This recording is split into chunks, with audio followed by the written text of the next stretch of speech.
Dahil February 8 ngayon, naalala ko pala, sinabihan ako ng isang cashier doon sa Novo Supermart na anniversary nila ngayon kasi may pre-test na naman daw. At iwan ko lang kung Diyos naman o kaya Kupi, kaya pupuntan ko na naman siya kasi wala tayong hiya. At ito na nga, so halos naubusan na nga naman tayo ng hiya. Kaya pinuntahan talaga natin yung mga libreng kakanin, yung mga sinasabing pre-test talaga at libreng kape at libreng Diyos. Nandito na nga kami ng aking asawa. Bali siya nga dito yung nauna kasi ako nagpagupit muna. Sabi ko, mamalingki ka muna at magpapagupit ako.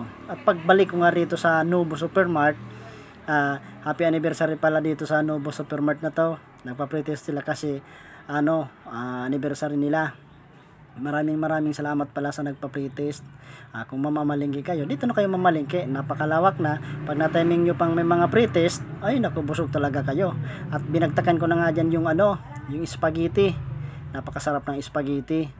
At pag tapos ko nga kumain ng spaghetti, siyempre alam na pupunta natin yung pantulak. At sabi nga na aking asawa, may kape raw, may juice. Pagtingin ko yung juice, halos ubos na talaga. Kaya sabi ko nga sa kanya, tara, kape na lang. Doon na lang ako pupunta sa kape.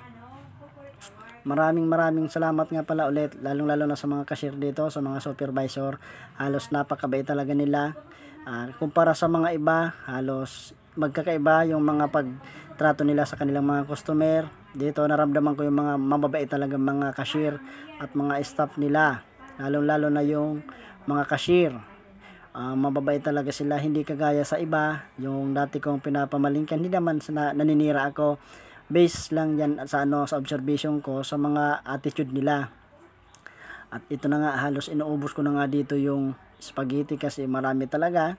Kaya sabi ko, mamaya na muna tayo alis, ubusin ko muna to kasi paano naman ako magdadrive na kumakain.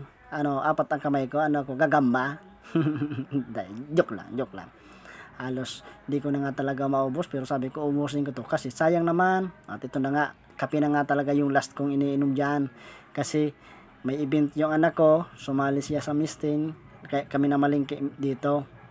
Maraming salamat nga pala sa sumusuporta sa aking anak sa misting common, lalong-lalo na sa mga nag-sponsor, mga nag-donate. Maraming salamat mga idol.